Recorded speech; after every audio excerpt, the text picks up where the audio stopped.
Ya, halo guys, assalamualaikum warahmatullahi wabarakatuh. Berjumpa lagi di channel Aping Repa Jori. Kali ini saya bersama kawan saya LPDP. Wih, tepuk tangan dong. Ya, jadi saya bersama kawan saya Muhammad Afandi Jaya.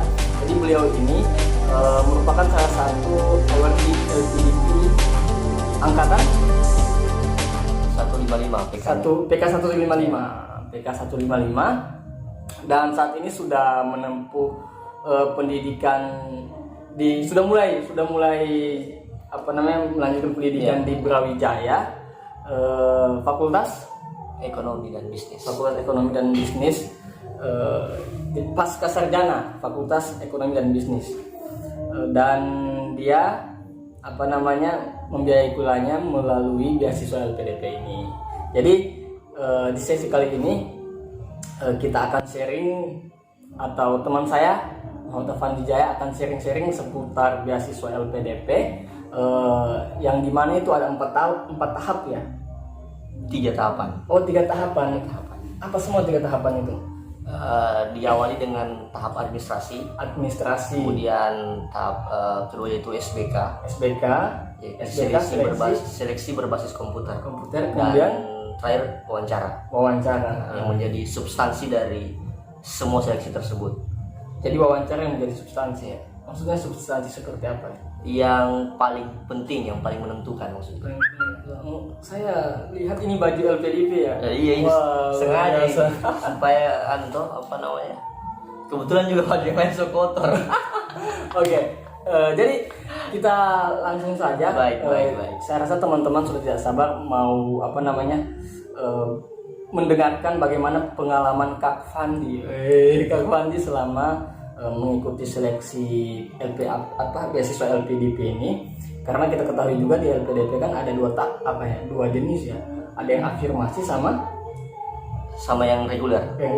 Kalau umumnya seperti itu. Kalau Kak Fandi sendiri dia kategori apa? Saya kemarin alhamdulillah ambil jalur afirmasi. Tapi afirmasi itu terbagi lagi beberapa bagian. Oke, jadi terbagi lagi, nanti dijelaskan sama Kak Fandi. Kalau begitu silakan Kak Fandi untuk menjelaskan tahapan-tahapan awalnya bagaimana, dan menurut Kak Fandi apa yang menyebabkan Kak Fandi itu bisa lolos sampai dengan tahap akhir gitu. Baik. Silakan. Oke, terima kasih. Pertama ingin mengawali diskusi ini bahwa saya ingin mengatakan rencana membuat video ini telah kami rencanakan jauh sebelum kami berangkat ke Jawa. Karena perlu diketahui, saya sama kakak Aping ini adalah sahabat yang sama-sama berjuang untuk lanjut studi di luar pulau seperti itu. Alhamdulillah hari ini kami telah mendapatkan apa yang telah kami rencanakan. Jadi poinnya adalah jangan takut berencana dan pantaskan diri kalian dengan rencana yang kalian tetapkan. Proses gitu kira-kira. Hasil takkan mengkhianati proses. Betul. Nah, ya, siap. Jadi kalau ditanya soal proses dari LPDP itu tadi sudah dijelaskan di awal, ada 3 tahapan. Dimana yang pertama adalah tahapan administrasi. Nah, di tahapan administrasi ini teman-teman akan menyiapkan berbagai macam berkas. Kalau dari pengalaman saya, dan saya sering juga tanya dengan teman-teman yang pemburu beasiswa lainnya, bahwa memang tahapan administrasi LPDP ini adalah salah satu tahapan yang agak ribet dari beasiswa yang lainnya, karena memang banyak yang harus diupload di situ. Di antaranya yakni proposal studi, kemudian rencana studi, dan jangan lupa juga sertifikat bahasa Inggris, TOEFL maupun IELTS. Dan yang lainnya itu adalah kayak ijazah, transkrip, dan surat keterangan penduduk atau domisili dan sebagainya. Nah, di administrasi itu bagi saya yang paling penting adalah rencana studi dan proposal studi, karena itu akan diintegrasikan dengan pada saat kita wawancara. Jadi muatan-muatan di rencana studi dan proposal studi itu sangat penting. Bagaimana kita mampu mendeskripsikan secara realistis apa sih alasan kita untuk lanjut studi misalnya. Kemudian apa sih harus dibiayai. Iya. Maksudnya dari pihak LPDP bagi saya ya melihat dari PLPDP ini harus tahu betul mereka mau lihat kita punya niat untuk lanjut studi, apakah memang betul-betul serius. Nah, dituangkan dari rencana dan proposal studi itu. Jadi isi dari proposal studi itu menggambarkan sejauh mana persiapan kita untuk lanjut studi. Karena LPDP juga akan melihat itu sebagai bahan penilaian, di mana kita harus mampu memberikan alasan yang kuat, sedetail mungkin. Jadi apa alasan kita lanjut studi, kemudian apa alasan kita memilih universitas itu, universitas tujuan yang kita tuju, kemudian bagaimana persiapan kita selama ini, kita akan tuangkan di situ semua. Jadi buat serealistis mungkin agar LPDP mampu melihat bahwa memang kita serius untuk lanjut studi. Kemudian berkaitan dengan rencana studi juga itu di situ akan dilihat sejauh mana pengetahuan kita terhadap universitas tujuan kita, yang mengartikan bahwa kita memang betul-betul serius untuk lanjut studi di sana. Contohnya kita sudah tahu di sana akreditasinya apa keunggulan-keunggulannya, kenapa kita tidak ambil yang lain, kenapa ambil universitas tersebut, dan misal tenaga pengajar dan lain sebagainya seperti dan itu. Memang saya rasa kalau mungkin hampir di setiap beasiswa ya kita itu harus mengetahui kampus tujuan kita begitu. Kita harus kepoin dulu kampus tujuan kita. Sama kemarin waktu di Unhan juga begitu. Jadi saya harus kepoin semua akreditasinya dan fasilitasnya dan kenapa memilih kampus itu bukan kampus yang lainnya begitu. Iya. Ya, lanjut Bang. Betul. Kak Fandi. Siap. Jadi memang ketika kita ingin melanjutkan studi dan ingin mendapatkan beasiswa, apapun sebenarnya beasiswanya, saya rasa kita harus clear dulu dengan diri kita bahwa kita ini memang serius untuk studi, bukan hanya sekedar untuk mendapatkan sarjana S2 kayak gitu. Jadi memang harus clear dengan rencana kita seperti itu. Selanjutnya mungkin jadi di tahapan administrasi ini yang paling menentukan tadi adalah di bagian rencana studi dan proposal studi. Oh, jadi beda ya rencana studi dan proposal? Beda. Jadi rencana studi itu muatan-muatannya adalah gambaran secara spesifik bagi saya, karena saya gambarkan secara spesifik. Itu proposal studi? Enggak, rencana studi. Kemudian seperti apa silabusnya, seperti apa, mata kuliahnya bagaimana, di situ dituangkan. Kalau proposal studi menyangkut apa alasan kita pilih universitas tersebut, kemudian apa judul tesis kita ke depan, kemudian dari penelitian kita itu atau dari niat kita untuk kuliah, apa kontribusinya untuk Indonesia, karena kan kita tahu kalau dari LPDP sendiri adalah lembaga yang dikelola oleh Kementerian Keuangan, yang tujuannya adalah untuk melahirkan kader-kader, iya betul, yang berjiwa profesional dan memiliki jiwa kepemimpinan untuk Indonesia yang lebih maju ke depan, seperti itu. Betul sekali. Jadi LPDP ini kan lembaga pengelola pendidikan ya, yang dari kementerian. Kemudian itu tadi disebutkan bahwa mengenai proposal studi dan rencana studi. Saya juga sering mendengar teman-teman itu banyak yang bertanya terkait motivation letter. Oke. Ya, itu gimana? Apakah itu ada di tahap administrasi ini? Baik. Dan kalau memang ada, itu buatnya itu harus seperti apa gitu? Oke. Terkait motivation letter, karena berhubung kebijakan dari LPDP itu dari yang saya ketahui tiap tahun itu berbeda. Dan informasi yang saya dapatkan sejak 2018 motivation letter itu udah nggak dimasukin di persyaratan untuk penerima beasiswa. Jadi termasuk saya di angkatan saya udah nggak ada lagi. Udah nggak ada motivation letter.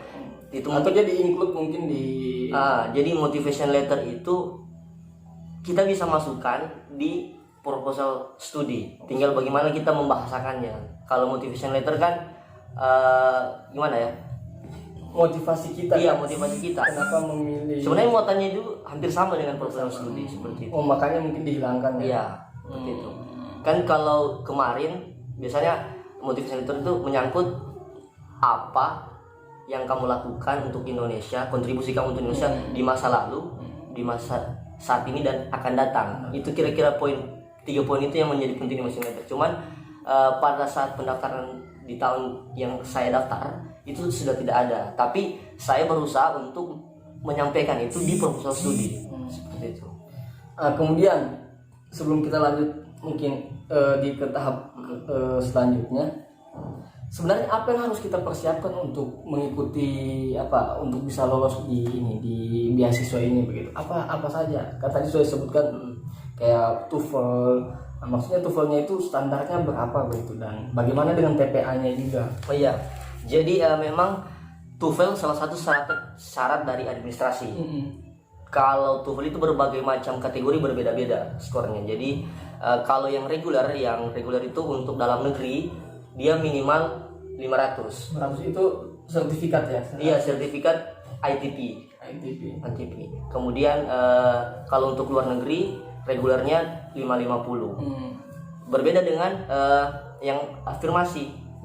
Afirmasi ini kan seperti yang saya katakan di awal tadi, ada banyak lagi turunannya. Ada yang afirmasi daerah tertinggal, ada afirmasi bidik misi, afirmasi disabilitas, afirmasi prasejahtera, afirmasi prasejahtera, kemudian afirmasi ini santri.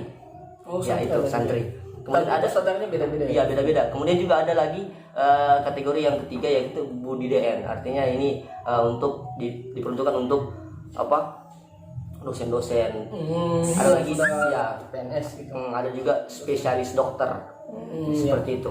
Nah, itu beda-beda nilai skornya. Nah, berkaitan sama afirmasi dari 3T, kemudian bidik misi itu juga berbeda. Beda juga. Iya, ada yang 450, ada yang 400. Kalau nggak salah bidik misi itu 450. 450. Kalau saya 3T kemarin, karena di daerah saya termasuk daerah tertinggal. Jadi persyaratan bahasa Inggrisnya 400. 400 saja. Iya, 400 minimal. Cuman ini masukan untuk teman-teman para pemburu beasiswa, seperti yang ditanyakan Kak Apin tadi, apa saja sih yang dipersiapkan. Jadi pertama itu tadi harus clear dulu dengan diri sendiri. Nah, kemudian masuk pada tahapan apa yang dibutuhkan oleh beasiswa yang kita inginkan. Contohnya LPDP membutuhkan persyaratan seperti itu. Maksud saya adalah jangan ambil yang minimalnya. Saya kemarin alhamdulillah TOEFL saya di atas 500. Jadi itu yang saya pakai. Walaupun standarnya saya 400, minimal 400, tapi saya pakai 500 itu mungkin salah satu alasan juga saya diterima, karena melewati jauh dari passing grade-nya yang ditentukan gitu. Kemudian berapa lama kita menunggu sehingga pengumumannya rilis dan kita bisa ikut tahap selanjutnya? Oke. Itu setelah kita upload, kalau nggak salah ingat ya, sekitar 1 bulan. 1 bulan keluar pengumuman. Iya, sebulan ya. Nanti dikirim ke email, kemudian kita buka pengumumannya. 1 bulan. Kalau nggak salah ya, 1 bulan atau 2 bulan lah gitu. Tapi pendaftarannya tadi itu online kan? Iya, administrasinya online semua. Nggak ada yang offline. Iya. Jadi 1 bulan setelah kita isi daftar, 1 bulan kemudian baru keluar pengumumannya. Nah, kalau kita dinyatakan lulus, maka kita disuruh untuk mempersiapkan diri mengikuti tahap kedua, yakni seleksi berbasis komputer. Nah, itu gimana tuh? Nah, itu seleksi berbasis komputer dalam hal ini pelaksanaannya dibagi di beberapa kota besar ya. Kalau untuk area Sulawesi itu di Makassar. Hanya di Makassar kalau nggak salah, atau Manado juga kayaknya. Karena kebetulan saya waktu itu ambilnya di Surabaya, karena waktu itu saya berproses di tes English School, salah satu kursusan bahasa Inggris di Pare. Tempat kami berproses, Rumah Anak Bangsa, di mana waktu itu saya berproses di situ. Jadi saya ambilnya di Surabaya, terdekat dari situ kan. Jadi waktu itu saya ambil di Surabaya, mengikuti proses seleksi, di mana dalam tahapan seleksi berbasis komputer itu yang diujikan adalah TPA. TPA. Ya, TPA ada 3 juga. TPA, kemudian on the spot writing, kemudian juga berarti bahasa Inggris ya? Enggak.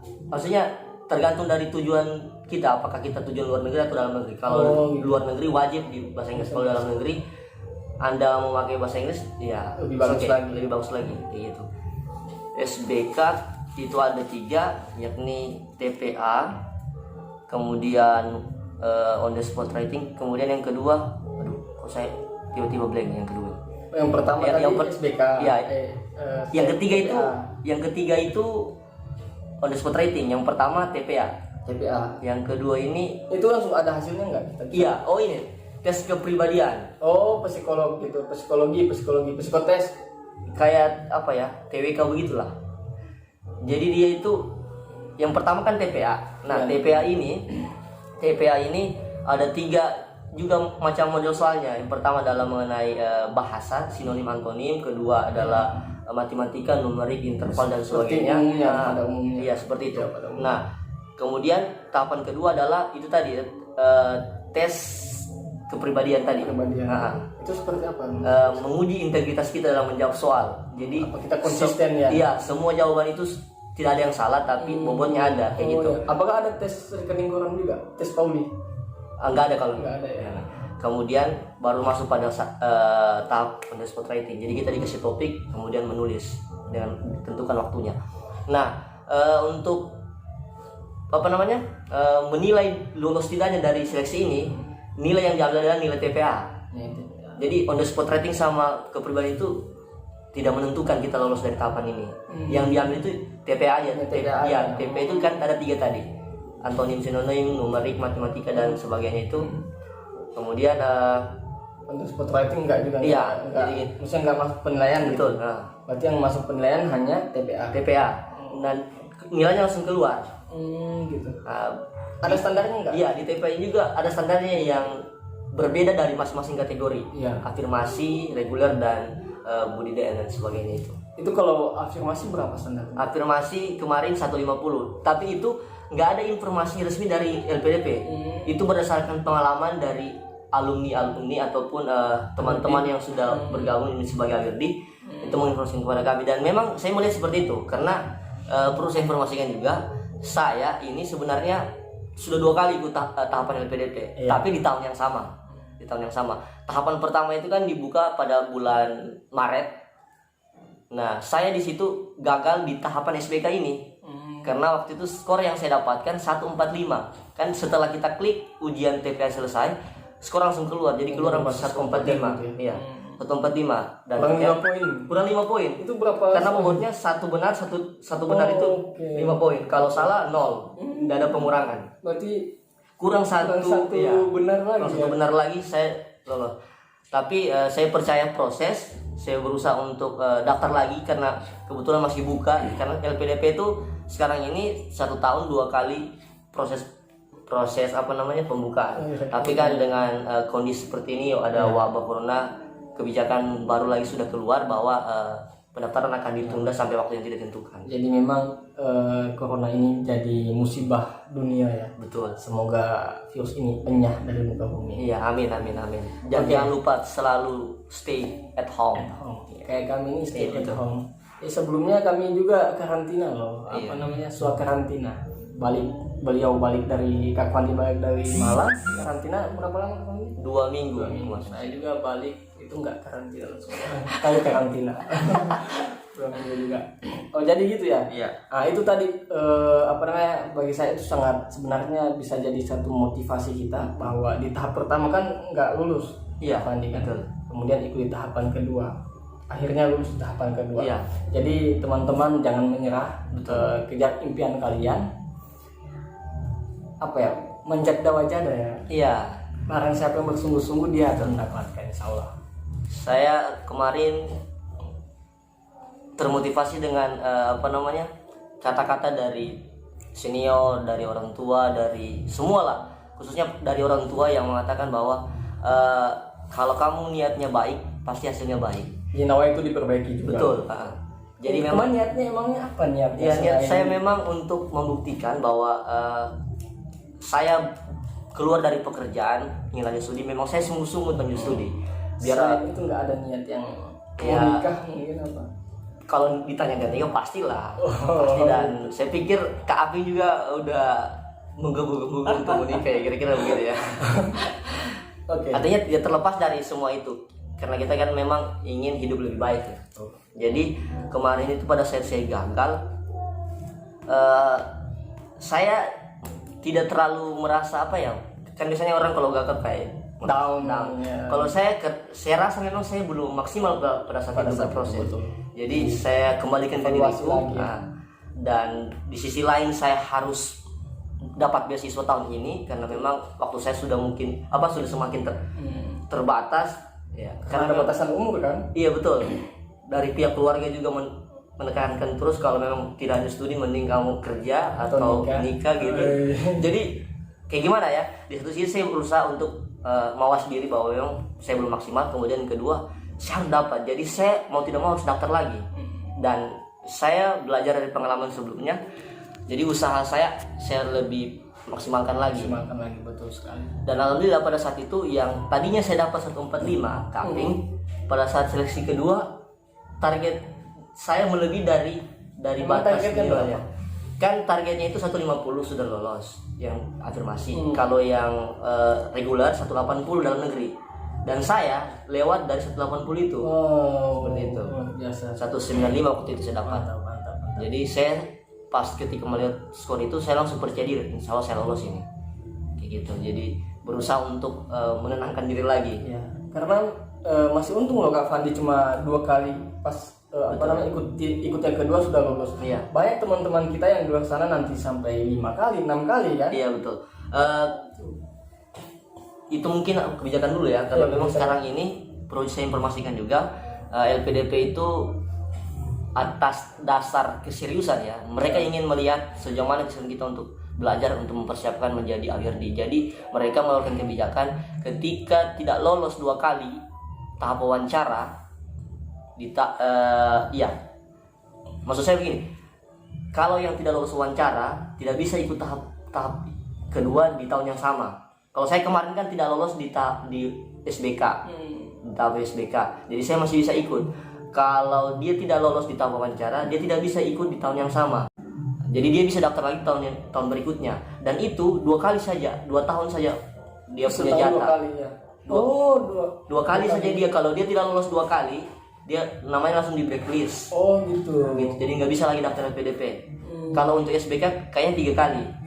Tahap SBK tidak lolos, langsung di blacklist. Jadi kalau sudah 3 kali kan logikanya berarti kamu nggak ada keseriusan untuk kamu sudah punya pengalaman, masa kamu bisa jawab kayak gitu. Jadi tadi sudah kalau kita lulus nih tahap SBK itu berapa lama pengumumannya kemudian keluar? Kita tahu bahwa kita lulus atau sehari itu juga? Poinnya hari itu juga. Sebenarnya kita sudah bisa tebak kita lulus atau tidak. Oh gitu. Cuman pengumuman resminya itu 1 bulan juga. Prosesnya 1 bulan. Jadi ketika ada pengumuman langsung 1 bulan dinyatakan lulus, kemudian tahap selanjutnya tahap apa? Wawancaranya itu gimana itu? Nah ini tahap substansi. Di situ juga dikatakan bukan tahap wawancara tapi tahap substansi dikatakan. Karena memang itu yang menjadi penentu. Nah di tahap wawancara ini ada